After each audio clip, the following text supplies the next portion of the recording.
Can you keep a secret? This is STD Anonymous, episode 2. Herpes could never break me, could never again make me feel less of. Herpes can't take my sexy away from me. Herpes does not take my worth away. Herpes does not devalue me.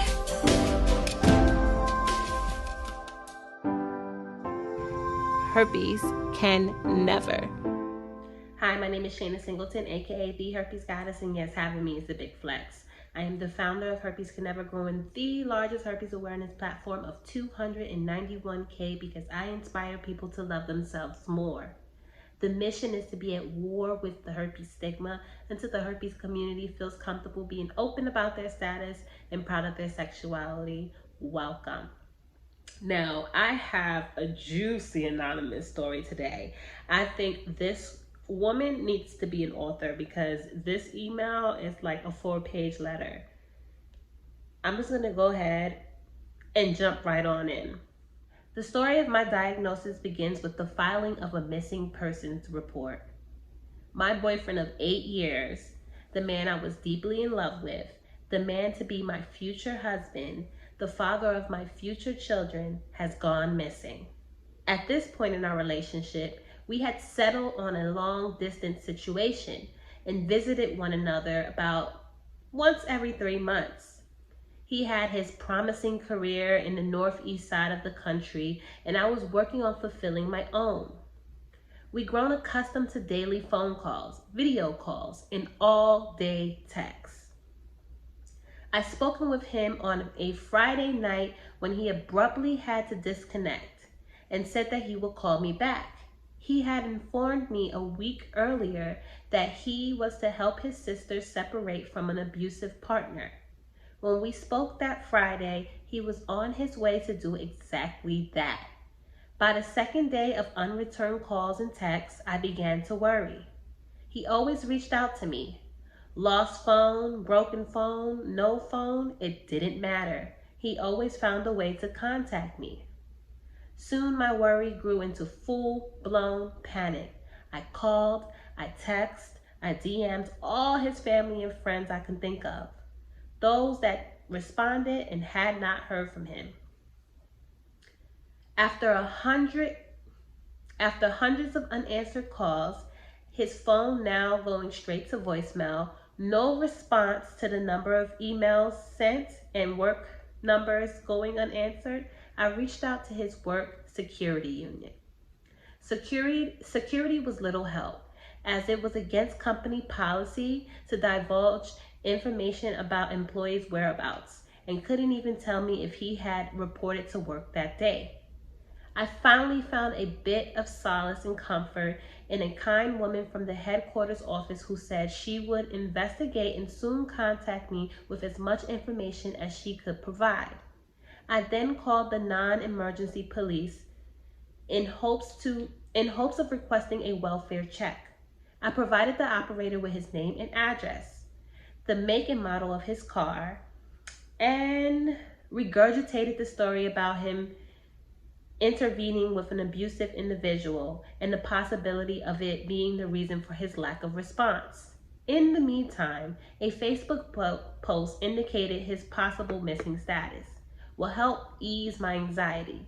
The post was brief with a photo attached and was purposely non-alarming. This is so-and-so. He lives in the city and state. He drives make and model of a car. I haven't heard from him in a couple days. If anyone has any information, it would be appreciated. The story's getting juicy, ain't it? Okay, let's keep it moving. A ping from Facebook message resonates from my phone. It was an acquaintance I had met earlier during the summer internship in California, and she happened to be from and currently lived in the same city as my boyfriend. She offered to go to his apartment. At this point, the police had called, indicating that the manager of the complex had allowed entry into his place and there was nothing showing a sign of struggle, and said that his car was in the parking lot. They informed that I could file a missing persons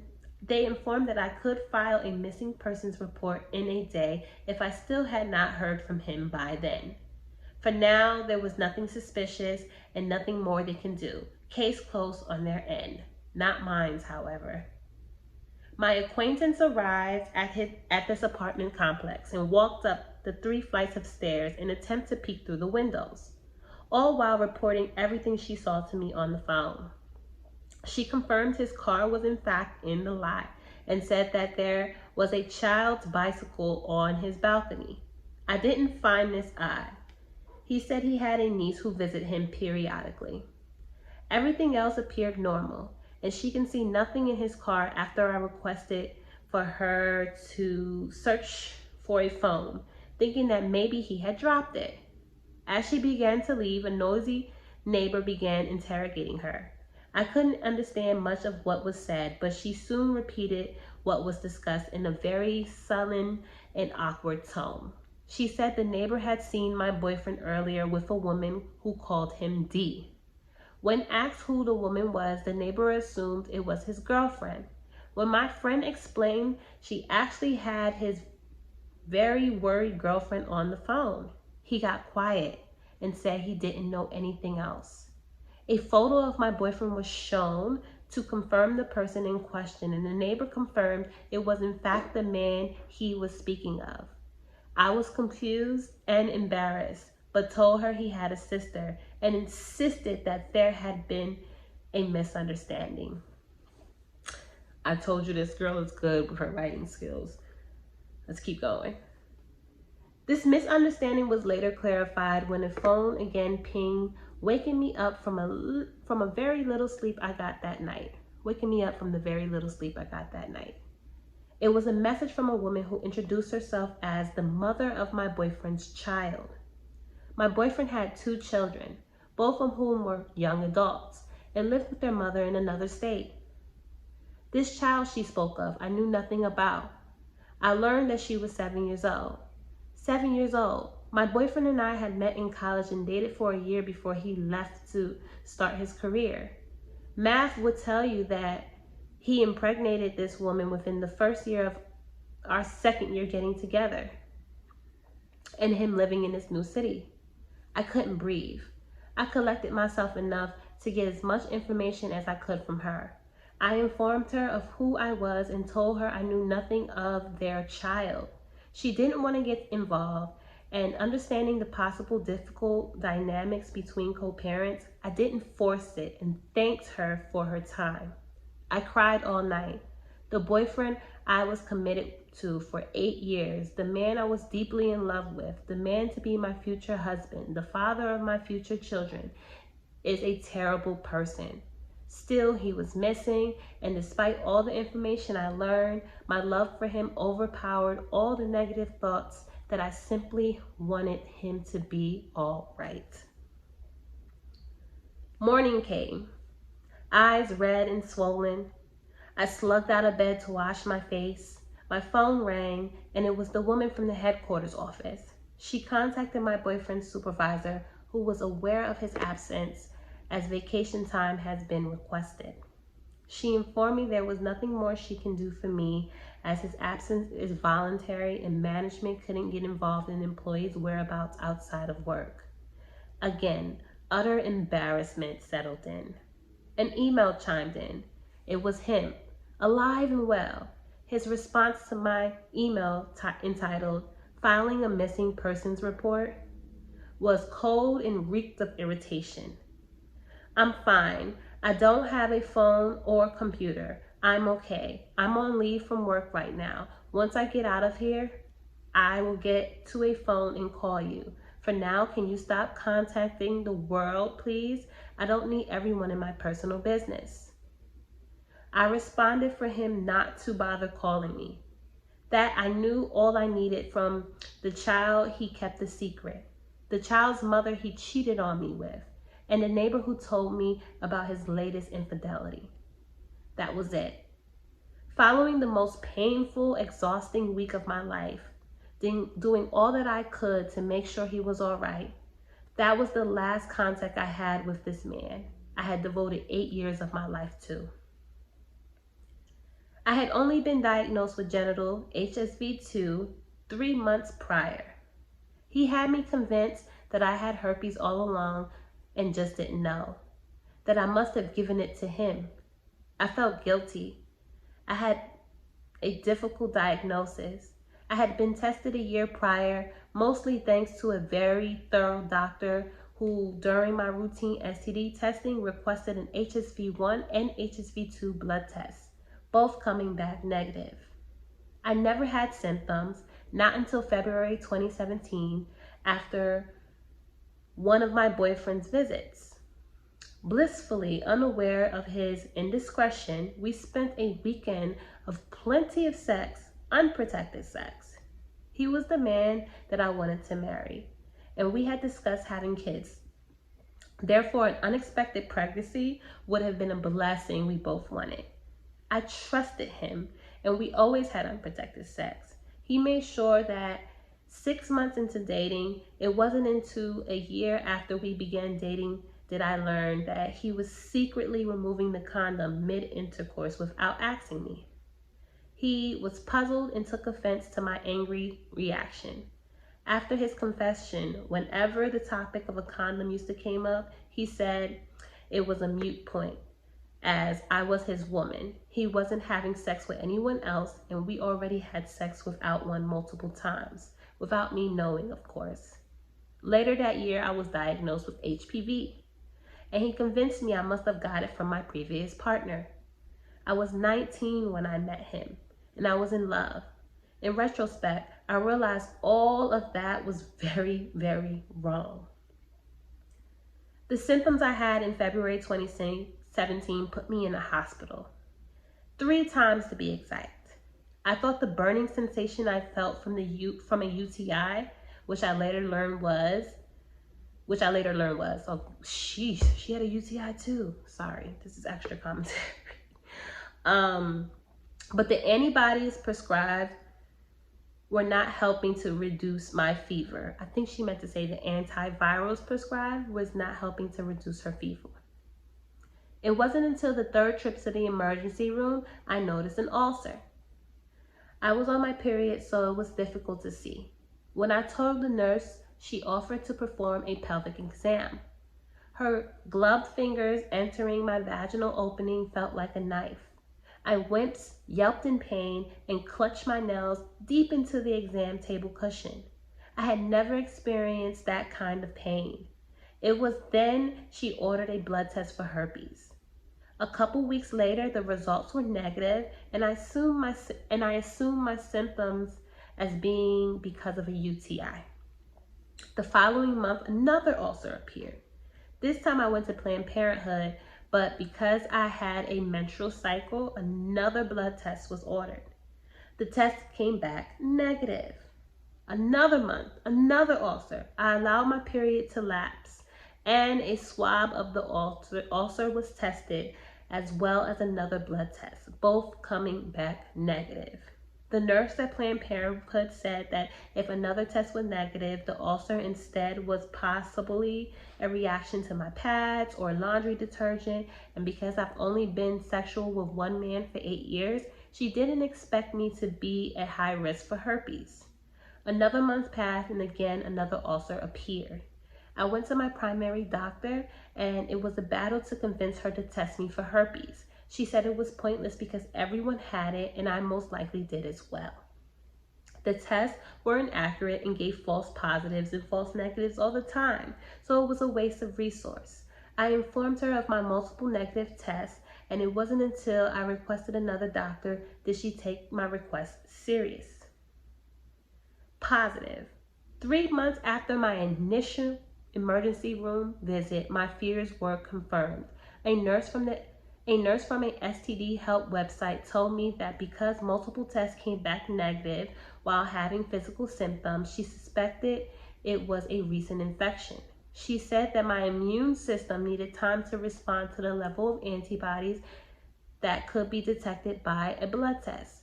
I had shared my difficult diagnosis journey with my boyfriend, and he was genuinely shocked at the results and assured me that I must have given it to him. Despite what the nurse had said, she was adamant that I had it all along and I must have been cheating on him. I thought of every scenario I could think of in my head to explain this. A toilet was a culprit. Maybe my wax lady used unsterilized equipment during my last session. I foolishly believed him and desperately tried to explain what was obvious to anyone observing from the outside.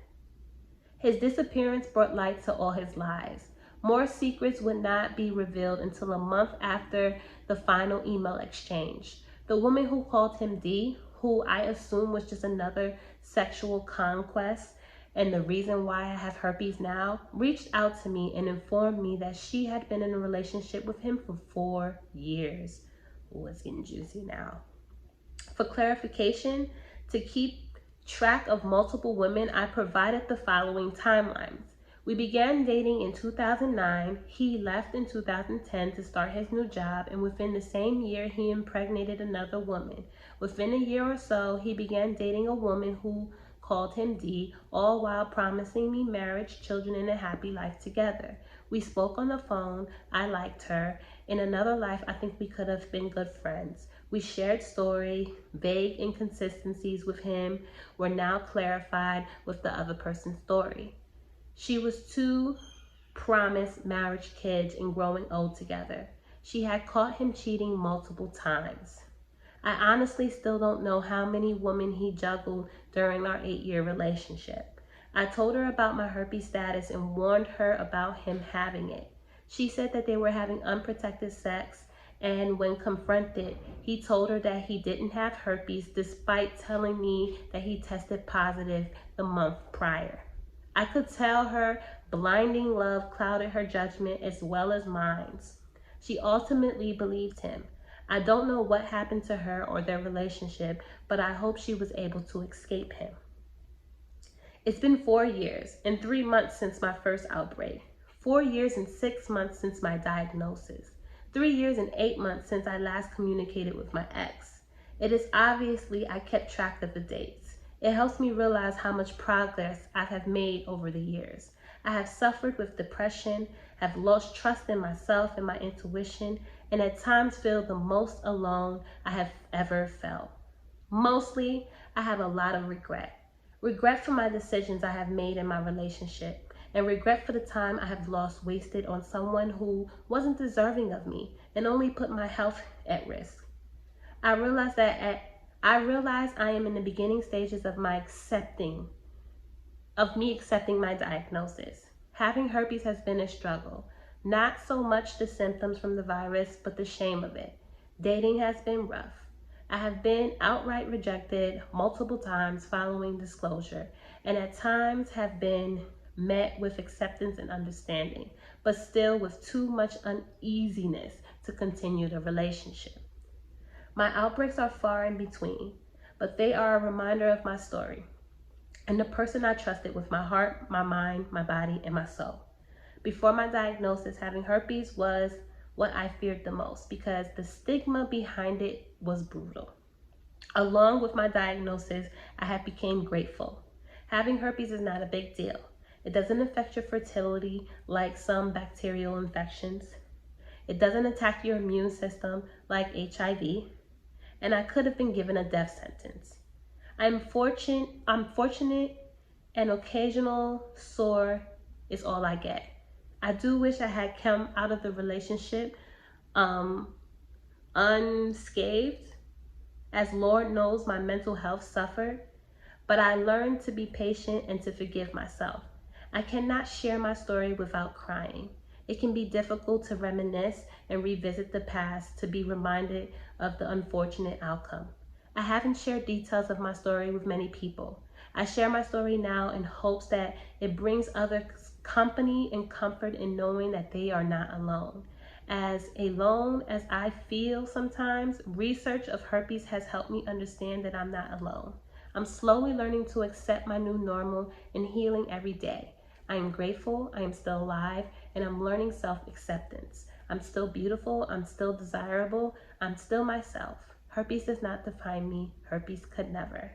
Thank you for your time, the education you provided on this topic, and your unbreakable confidence. I hope to get there one day, and I hope my story wasn't too long. Thank you for giving me a space and freedom to share it. With love, Anonymous. Woo! First of all, if you are watching this, you need to be an author because you wrote me a whole story. Two, I don't have much feedback. You shared your story, and it seems like you already know that you have to accept it. You're aware of how you're feeling, you're accepting it, and then after acceptance, you already mentioned forgiving yourself and now changing your narrative. So good for you. I'm sorry that you went through that, but you're so much bigger than your herpes. And I just want to remind you that herpes could never. If you have feedback for this young lady, please write it down in the comment section. I would like to hear what you all have to say. That was a mouthful. My name is Shayna Singleton. Your support is welcome. Like, share, and subscribe. And remember, herpes could never.